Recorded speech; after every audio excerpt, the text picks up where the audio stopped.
Have you ever wondered what causes that sleepy feeling that you get in the evening leading up to bedtime?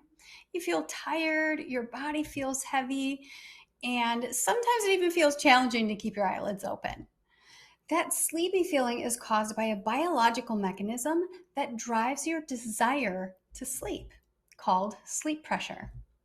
In this video, we're going to cover what causes that sleepy feeling called sleep pressure, why it's important, and what can disrupt this important sleep signal. Hey everyone, welcome back to the Daily Glow channel. I'm Dr. Nicole Maholi, and this is your go-to channel for wellness tips and inspiration on living a radiant, healthy life and optimizing sleep, the most important self-care and health-promoting activity. If you haven't already, please make sure to hit the subscribe button and click the notification bell to be notified when new weekly videos with sleep wellness tips are released. Okay, let's dive in. Sleep pressure, which is sometimes called sleep drive, is a biological mechanism that your body uses to regulate your desire and need for sleep, and you experience it as a sleepy feeling.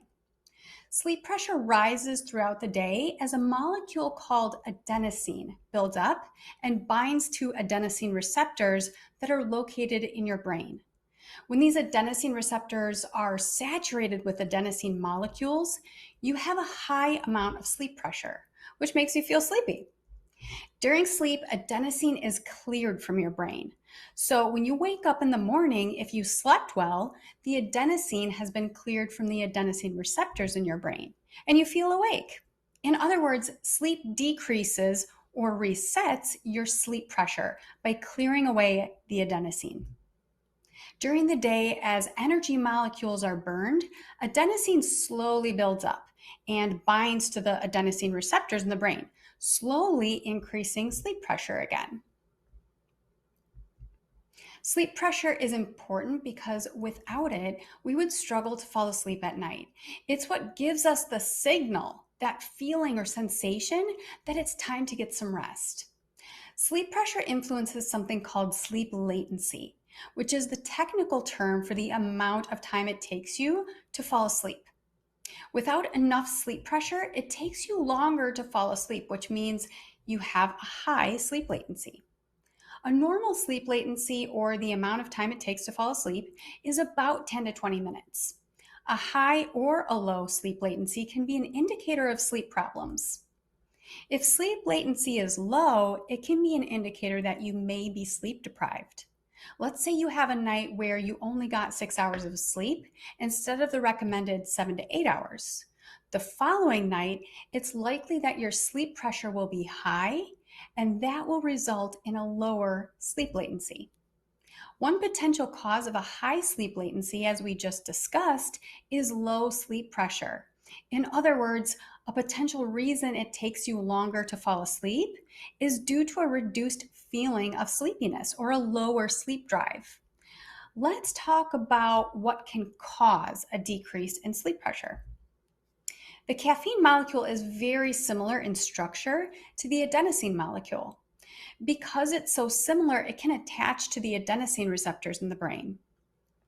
Now, when caffeine molecules attach to adenosine receptors, it blocks the adenosine molecules from binding to them. That results in a sensation of feeling more awake. Why?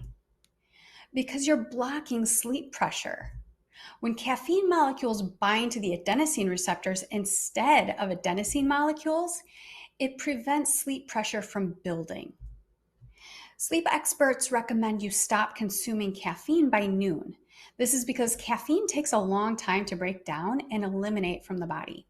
Caffeine has an average half-life of about 5 hours. This means that it takes 5 hours for your body to eliminate half of the caffeine that you consumed.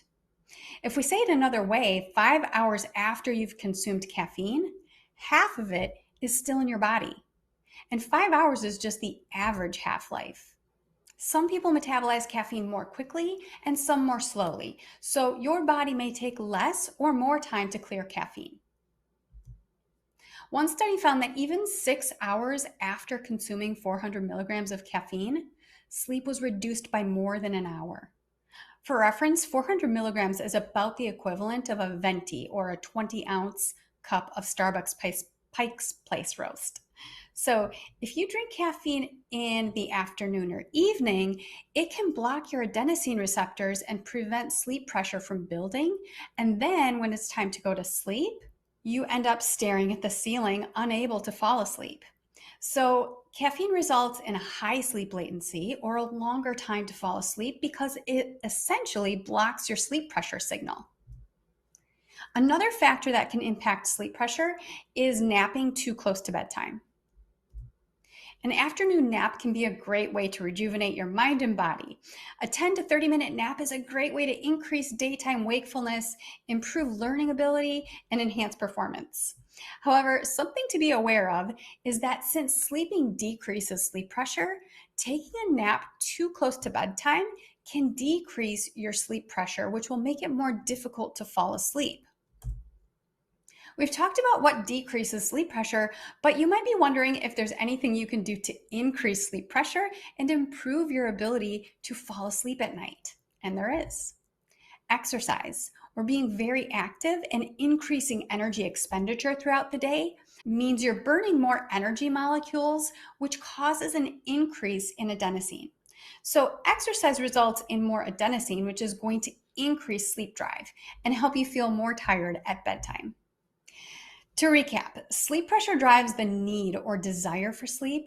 It is one factor regulating your sleep wake patterns and serves as a very helpful cue to you that you're in need of sleep. Sleep is, after all, when your brain and body heals and repairs. It's when the massively important activities of memory consolidation, emotional regulation, growth hormone release, and when so many other healing processes happen. Prioritizing optimal sleep is absolutely critical for maintaining health, and I would even say it's the most impactful health promoting activity you can do. Being aware of the things that impact your sleep pressure, like consuming caffeine too late in the day or taking naps too close to bedtime, is key to maintaining healthy sleep pressure, which helps you fall asleep at night. So pay attention to your body's cue in the form of sleep pressure that it's time to rest, heal, and restore your body and mind with a great night of sleep.